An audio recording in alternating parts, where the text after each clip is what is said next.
es Elías Bendahán. Yo soy nacido en Melilla, España, en 1969. Estudié en la Universidad de Granada Ciencias Económicas e hice un doctorado en auditoría de cuentas. Tenía en España, antes de hacer Alía a Israel, una oficina dedicada a llevar contabilidad de gestión de impuestos, y entre las cosas que hacíamos allí, por la situación fronteriza de Melilla, tramitamos muchos expedientes de nacionalidad española y de residencia. De ahí es como me fui introduciendo y tomando experiencia en estos asuntos. He hecho numerosos cursos de reciclado, de actualización económica, y digamos que al margen de ese currículum profesional, pues he escrito numerosos artículos periodísticos relacionados con la economía y con la defensa del judaísmo y del Estado de Israel en diversos medios de comunicación. He sido también tesorero del Colel de Melilla durante 10 años, activista del Keren Ayesod, y en fin, siempre Baruch Hashem tuve una vida comunitaria muy activa. Haciendo un poco de historia, ¿cuándo se comenzó a gestar el proyecto del pasaporte europeo? Vamos a ver. Para los sefardíes hablamos. Sí. Esto realmente ya viene gestado desde 1889 en el Código Civil Español, uno de los códigos más antiguos que hay del mundo. Ahí ya se reconoce una especificidad para los sefardíes en cuanto a la nacionalidad española. ¿Qué significa esto? Y esto sigue actual hasta hoy. Lo normal es que una persona que quiere ser español se le obliga a residir 10 años en España. Por ejemplo, mañana va un señor de Canadá, se va a vivir a España. Hasta que no lleve viviendo 10 años en España, no puede solicitar la nacionalidad española, excepto los ciudadanos de las excolonias españolas, como todo Sudamérica, que fueron colonia española hace 200 años, desde México hasta Argentina, y las excolonias de Guinea Ecuatorial, Filipinas y Andorra. Y también entre allí los sefardíes. Es decir, que a la persona que es sefardí, que acreditaba que era sefardí, por ejemplo, un canadiense o un marroquí, que vivía en España 2 años, ya podía pedir la nacionalidad española. Con 2 años le bastaba. O sea, España equiparó a los sefardíes al resto de los ciudadanos de sus excolonias. Vemos que hay un apego allí, hay un apego, y eso es hasta ahora. Hasta hoy también, inclusive, al margen de esta ley, cualquier judío, cualquier sefardí que lleva en España viviendo 2 años, le basta para adquirir la nacionalidad española. Ahora, volviendo al tema nuestro, ¿cómo se comienza a gestar esto? Ya también Portugal estaba haciéndolo. Entonces, el hecho de que Portugal comenzó a hacerlo con los expulsados de Portugal, que fueron en 1497, me parece, ya eso, quieras que no, España también le empuja a hacerlo, ¿no? Esto se lleva gestando hace como 2 años por un ministro que fue, digo que fue porque desgraciadamente dimitió, y su dimisión ha perjudicado mucho a la ley, el ministro Alberto Ruiz Gallardón, ministro de Justicia, que fue el impulsor del anteproyecto del 7 de febrero de 2014. ¿De acuerdo? En ese anteproyecto que impulsó él, había una serie de ventajas que hoy día no van a haber. Por ejemplo, se podía hacer los consulados, que hoy día no se puede hacer los consulados. No hacía falta un examen de español, que hoy día sí va a hacer falta. Los argentinos no, pero un israelí o uno de Marruecos sí le va a hacer falta, un canadiense también. Y el trámite es mucho más sencillo, porque él es una persona, porque vive todavía, él es una persona muy identificado con esto, y que hizo de este tema una causa de su mandato. Una persona muy, digamos, entre comillas, sionista, que ha sido una gran pérdida para los sefardíes, que él no tiene el Ministerio de Justicia todavía.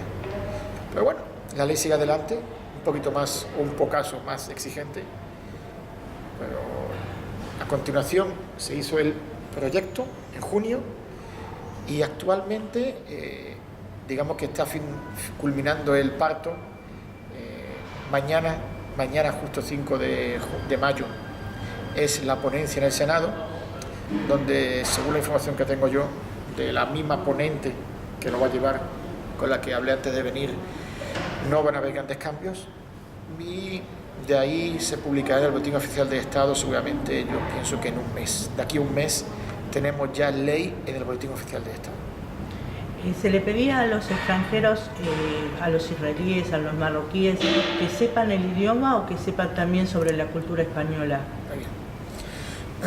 Gam vegam, decimos en Israel. También. Como te dije, la evolución legislativa, la tramitación parlamentaria que ha tenido ha ido de menos simplicidad a más complejidad. En el anteproyecto no se requería examen y se hacía el trámite en los consulados. Después se anuló de los consulados. ¿Por qué? Porque el ministro de Exteriores, que no se destaca precisamente, el señor, no acuerdo su nombre ahora, se me ha ido. El ministro no se destaca precisamente por ser una persona sionista o digamos, amigo de los judíos. Está preocupado de que los consulados se saturen de gente, se colapsen. En parte tiene razón, porque la gente no sea como Buenos Aires, si acuden en masa 25.000 judíos ahí a tramitar su solicitud, se colapsan, no digamos nada en Israel, donde el consulado tiene, creo que 2 o 3 empleados nada más. ¿Qué pasa? Pues que tiene una instalación muy chiquitita y si encima tiene que atender todas estas solicitudes, es normal que se colapse. Entonces el ministro de Exteriores dijo: justicia, por favor, esto me lo sacan ustedes de aquí. Entonces vieron la forma de hacerlo, lo hacemos con los notarios españoles. Y quedó como hoy. Hay que hacerlo delante de un notario español, por lo cual ya anticipo, con un 99% de posibilidad, por tanto no sea ley, no, pero según lo que tengo yo y lo que a pesar de que hemos intentado hacer 1000 gestiones, va a haber que viajar a España. Ayer mismo conseguí publicar en El País, conoce el periódico El País de España, el que más actividad tiene, conseguí que un redactor preste atención a esto y publicamos un artículo que se llama El coste de volver a España, que trata sobre los inconvenientes que tiene esta ley. Inconvenientes que obviamente que son salvables, porque viajar a España es salvable. El que esté interesado no tiene por qué viajar a España para esto, puede viajar a España de camino a Israel y hace una escala pequeñita de 4 o 5 horas, va, firma y se vuelve. O va a Alemania, va a Italia y hace una escala en Madrid de 4 o 5 horas y también. No es insalvable, pero es un hándicap. ¿No? Referente a lo que me decía de los exámenes, pues en el anteproyecto no se cogían exámenes, en el proyecto se recogía un examen y ahora están hablando de 2. Uno de lengua española y otro de conocimientos constitucionales españoles. El de lengua española están exentos los nacionales de los países hispanoamericanos, obviamente, y el de conocimientos constitucionales los tienen que hacer todos. Según la información que tengo yo de la directora del Instituto Cervantes, que es la que lo va a organizar, va a ser una prueba va a ser sencilla y asequible a todo el mundo, mucho más fácil que la licencia de conducir. Tipo test, con preguntas normales que cualquier persona que tiene un nivel cultural medio, se supone que en 2 o 3 semanas lo va a poder preparar, y hay varios centros en Argentina que lo van a poder hacer. ¿Cuál fue su participación para que se concrete el proyecto? Bueno, yo por mi trabajo en España pues he tenido acceso, gracias a Dios, al Congreso y al Senado. En el sentido de que desde que esto entró en el Congreso, pues yo estaba en contacto con don Gabriel Elorriaga, que es el ponente de la ley por parte del Partido Popular, y también con otros ponentes de los diversos partidos. Te voy a decir un poquito cómo funciona el tema del Parlamento Español. La ley no se debate en el Congreso, en todo el Congreso. En el Parlamento Español, la ley entra al Congreso y ahí se le da un primer visto bueno. Bueno, obviamente, como la ley la alaba el Partido Popular, que es quien gobierna y tiene la mayoría absoluta, pasó el trámite de si va hacia adelante o no. Una vez que va hacia adelante, se discute en comisión, que es un pequeño grupo de congresistas, que son como 40, que entre ellos van viendo qué enmiendas se hace a la ley. En España tenemos una dictadura democrática, por cuanto que gobierna un partido con mayoría absoluta. Por tanto, si el partido gobernante no quiere enmendar, no enmienda, y si quiere enmendar, enmienda. Las enmiendas que se han introducido hasta ahora han sido todas para hacer más exigente el procedimiento. En parte, yo entiendo al legislador, puesto que claro, al legislador le han salido sefardíes por todos lados del mundo ahora. Ahora ya, cualquier persona dice que es sefardí. Entonces, ante esa situación y ante teniendo en cuenta que España no está sola en la Unión Europea, pues claro, tenemos que entender que un pasaporte europeo, español, perdón, es un pasaporte europeo.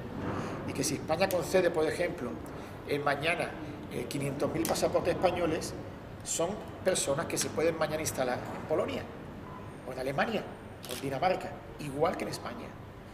O sea, que en alguna forma es también un pseudo pasaporte alemán o un pseudo pasaporte danés.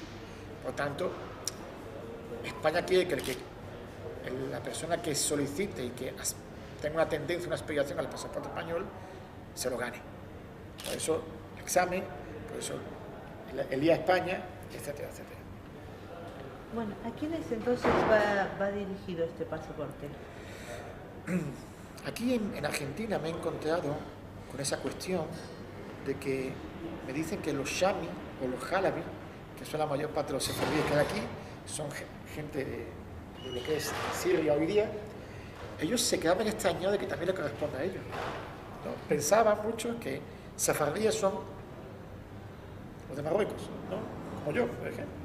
Somos de España, pero mi familia es de Tánger, de Tetuán. Y tenemos que decir que la misma ley, no lo que diga yo, lo que diga yo es un criterio profesional, vale de poco, lo que importa es lo que dice la ley. La ley dice quiénes son sefardíes. La ley trae una exposición de motivos antes del articulado, donde se explica por qué esta ley. En las conferencias que vamos a dar vamos a todos estos detalles. En la exposición de motivos dice quiénes son sefardíes. ¿Y quiénes son sefardíes? Los descendientes de los expulsados, punto suspensivo, que se instalaron en el norte de África, me está hablando ya de Argelia, Túnez y Marruecos, los Balcanes, me está hablando de Grecia, Macedonia, Yugoslavia, y el Imperio Otomano, que es el antecesor de lo que hoy día son Turquía y Siria. ¿Ok? Por tanto, los judíos de Jalab, de Turquía, Shami, y esas ascendencias que hay aquí en Argentina, por supuesto que tienen el derecho de hacer esta ley. Sin embargo, a mi entender, un sefardí yemenita, un taimaní, como se dice en Israel, un sefardí de Yemen, desde mi punto de vista no tiene derecho a la ley. ¿Por qué? Porque los judíos yemenitas son sefardíes, están allí desde antes de la expulsión del judío de España. O sea, no llegaron allí como consecuencia de la expulsión. Por lo tanto, a mi juicio, y la ley también tampoco lo menciona, a mi juicio, salvo que el gobierno aclare otra cosa, esos yemenitas no tendrían derecho a la ley. Las personas que no son judías, ¿cómo pueden acreditar su ascendencia? También he recibido muchísimas consultas por eso. Más que de judíos incluso. Más que de judíos. Hay varios casos. Es un tema más complejo. La ley española no habla de judíos. Se cuidó mucho. Habla de sefardíes. ¿Por qué? Aunque sefardí y judío entre nosotros es muy paralelo, no lo es del todo. Vamos a explicar por qué. Vamos a ver el caso de Anusim. Anusim viene de la palabra anus en hebreo, anus significa impedido. Anusim son los descendientes de los sefardíes que se convirtieron al catolicismo y no dejaron España. Tenemos que saber de que, desgraciadamente, muchos no salieron, no pudieron soportar la presión, familias económicas, y decidieron continuar como judíos, pero fingiendo una conversión. Se llaman Anusim. Hoy día hay muchísimos en el mundo descendientes de los Anusim, muchísimos, sobre todo en México, en España, con apellidos que tienen un significado español, llámese toledano, llámese murciano. Para ellos es casi imposible acreditar este tema, porque no tienen ningún tipo de ascendencia. Ahora bien, como le dije, el que tiene el papá sefardí, pero la mamá no es judía, lo tiene más fácil, porque tiene un papá sefardí. Entonces podemos decir que por parte de su papá es sefardí, es descendiente de sefardíes. ¿Cómo obtiene él los certificados, los documentos que hay que aportar, hacer un certificado de la comunidad judía y un certificado del rabinato? La comunidad judía va a aceptar certificarle, el rabinato le va a certificar que es sefardí aunque no es judío. Yo no sé cómo actúa cada rabino y cada comunidad. Yo me dedico como profesional a decir, mire, usted puede certificarle, porque usted no está certificando que es judío, es muy diferente. Usted está certificando que esta persona es de ascendencia sefardí. Como yo supongo que las comunidades judías y los rabinatos no van a querer certificar, esta persona va a tener que acudir a otros medios de prueba, entre los cuales está un estudio del apellido y que aporte partida de nacimiento de su familia, de sus padres, de sus abuelos, fotos, reseñas biográficas. Lo tiene más complicado, pero es posible, es posible. ¿Por qué se pide, entre otras cosas, recibos de donaciones a instituciones sefaradíes? Su pregunta es buena y da lugar a malentendido de que haya una intención económica aquí no la hay. La ley no solamente pide demostrar que uno es sefardí, sino que sea un sefardí vinculado con España. Vinculado con España. El gobierno, entonces, esto tampoco estaba en el anteproyecto. Esto ha sido enmiendas que se han ido poniendo, muros de contención, para evitar la avalancha que se venía y que el gobierno está, lógicamente, asustado. Pero bueno, también yo les digo, oiga, esto lo sabemos ustedes antes. Entonces ella dice, no, vamos a ver que sea sefardí y sefardí vinculado con España. ¿Y qué se llama vinculado con España? Pues dijeron dos. Vinculado con España es la persona que hace donativos a entidades españolas o que ha hecho estudios de cultura española. Punto. Ante esto, las entidades que están participando en la elaboración de esto, decimos, vamos a ver, ¿y yo cómo voy a Argentina, o a México, o a Panamá, a decirle a un judío que tiene que hacer donación a la Cruz Roja Española, o tiene que hacer donación a la entidad española, o tiene que hacer estudio de cultura española? Búsqueme usted otros métodos para demostrar la vinculación con España. E introdujeron dos nuevos métodos. Uno es que la persona haya hecho donativos o colaboraciones, y escucha esto bien, a entidades que apoyan el sostenimiento de la cultura sefardí. ¿Qué mejor entidad que apoye el sostenimiento de la cultura sefardí que mi propia quejilá? Si una persona es miembro de una quejilá, llámese Ahdut Torah, llámese Sukkah David, llámese La Valle, llámese Azilba, esa entidad, ¿acaso no apoya el sostenimiento de la cultura sefardí? ¿No tienen colegios? Pues los donativos a esa entidad se consideran que apoyan y reflejan una vinculación con España. Y también han introducido acreditar conocimiento de ladino o jaquetía, que son los dialectos que hablaban los judíos que salieron de España. Ladino en Turquía y jaquetía en Marruecos. Bueno, ¿cómo realizan el trámite en otros países que no sea Argentina? Bueno, el trámite se realiza exclusivamente ante un notario en España. Ante un notario, exclusivamente. No hay otra forma de hacerlo. Bajo. Y no hay, a pesar de que hay personas que quieren insistir, que los consulados, desde el momento en que se promulga la ley, de que va a ser dentro de 3, 4 semanas, 5 semanas, en los consulados pues no van a aceptar ninguna solicitud, ninguna. Solamente un notario español. El trámite se realiza exactamente igual en todos.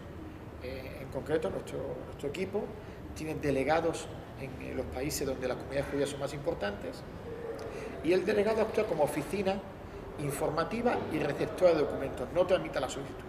Los tramitamos solamente nosotros, los centrales en Madrid. Se da una información básica, se ayuda a hacer el expediente, que son como 8 documentos que hay que aportar.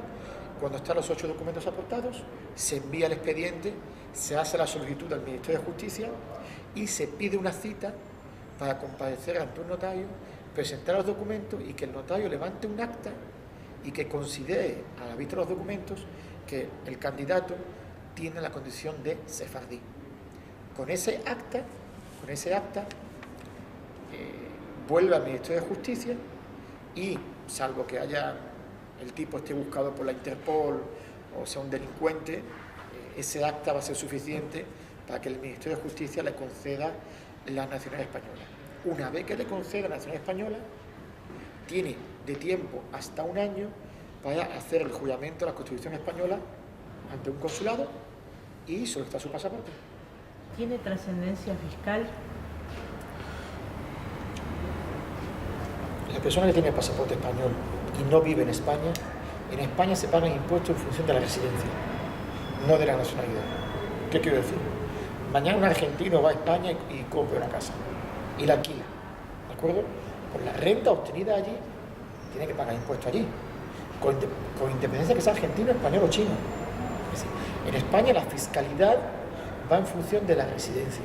La persona, por tanto, que tiene pasaporte español, pero vive en Argentina y no tiene intereses económicos en España, no tiene ninguna obligación fiscal con el Estado español.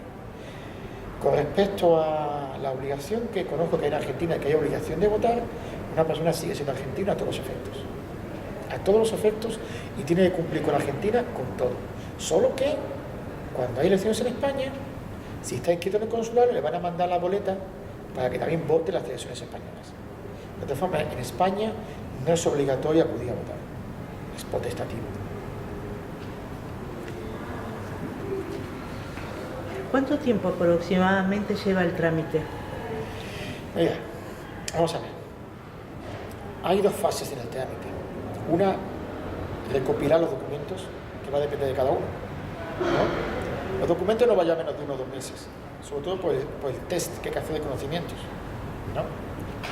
Aunque yo pienso que el test, para agilizarlo, por cuanto que el test, el certificado, se puede presentar a último año en el notario, el test no demuestra la condición de sefardí. Entonces yo quiero, por los notarios que estamos trabajando, cuando esté el expediente hecho, salvo el test, ya presentárselo a él y que él vea que está conforme. Si está conforme, ya fijar cita de viaje y en ese tiempo la persona prepara el test. Lo normal es que la persona tenga los documentos en un mes con mucho. No son documentos muy difíciles, solo que algunos tienen que venir apostillados.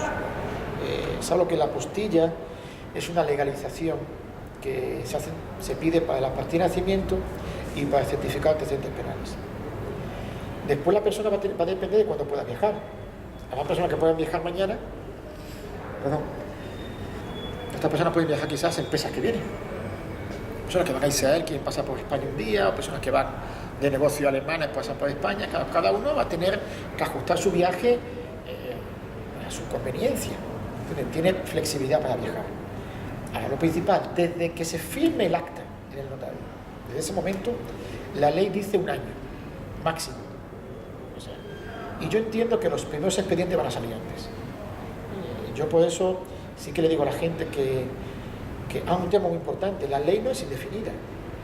La ley ha fijado expresamente una fecha de caducidad que es el 30 de septiembre de 2018. Caduca. No hay más tiempo. El que lo hizo en ese plazo lo hizo, el que no tiene otra oportunidad. Por lo tanto, sería muy aconsejable no esperar al último día, cuando ya el Ministerio tenga montaña de solicitudes, sino desde ya empezar a ir viendo qué documentos hacen falta. ¿Los menores pueden sacar también el pasaporte? ¿Qué edad considera España que son mayores de edad? Bien, la ventaja de los menores son dos. Primero, en España será menor a una persona que tiene menos de 18 años en el momento de la firma ante el notario. Los menores no tienen que viajar. Si quiere el papá los puede dejar aquí. Y tampoco tiene que hacer el examen. Ni tiene que llevar antecedentes penales. Digamos que para el menor el expediente es mucho más chiquito, hay que hacerlo también, pero es mucho más simple, ¿de acuerdo? Pero no tiene que viajar. Para los mayores entonces tendrían que estar presentes, es decir, una familia puede ir uno de los integrantes y hacer el trámite para la esposa y los hijos, o cada uno... Desgraciadamente se requiere la presencia de todos los mayores de 18 años. Vamos a ver, mire, hay elecciones en España en octubre y es posible que hasta ahora no va a estar firme, Pues es posible que esto se consiga cambiar, porque es un requisito que hemos peleado mucho para que no se haga, porque a mí me parece tremendamente injusto. Porque ¿qué pasa con el que no tiene dinero para viajar? ¿No puede hacer eso en española? No puede. Pero así está. Cuando los padres son separados, ¿qué sucede con los hijos? Va a depender del convenio de separación. ¿De acuerdo? En el convenio de separación va a venir quién tiene la patria potestad, no la custodia, sino la patria potestad de los hijos. Si es compartida, como suele ser normalmente, los dos tienen que autorizar la nacionalidad española. Los dos. Como se autoriza simplemente una hoja ante el notario o ante el consulado español, diciendo que está de acuerdo con que su hijo adquiera nacionalidad española. Si la plena potestad está en manos de la mamá, por ejemplo, se vaya sola, eso con su hijo. Pero si no, va a necesitar el permiso del otro cónyuge. Entonces el pasaporte no sería solamente para viajar, sino que también se puede residir en los países. ¿Y en qué países sería? Mira, es un pasaporte, no es una carta de residencia. No es una green card. La green card americana no es la ciudadanía americana, autoriza solamente a residir, no es un pasaporte americano. Aquí hablamos del pasaporte español. El pasaporte español autoriza a vivir, residir, viajar, estudiar, trabajar en las mismas condiciones que yo, que soy español, en las mismas condiciones. ¿Hay posibilidades que se agreguen más adelante otros países europeos? Ya están agregados. Quien tiene el pasaporte español tiene el pasaporte alemán. Es decir, hoy por hoy, como funciona la Unión Europea, un español, mis hermanos, yo tengo un hermano que es español, vive en Holanda, en Ámsterdam, sin ningún trámite especial, sin ninguna solicitud. Es decir, no existe impedimento a que un español pueda vivir o trabajar en cualquier país de la Unión Europea. A lo sumo, algún país pide una comunicación, no una autorización, así que comunique que está aquí, pero nada más. Hay libertad total de movimientos en ese sentido. ¿Quién es el asesor designado en la República Argentina para realizar los trámites? Aquí en Argentina tengo un amigo personal de la infancia de España, que es el señor Carciente, que trabaja en la Quejilá de Yeshurun, donde parece que Quejilá se ha mostrado muy abierta y muy receptiva a colaborar en este trámite. Y bueno, en principio ahí, si Dios quiere, se van a formalizar todos los expedientes para mandarlos a España. Agradecemos al señor Beltrán.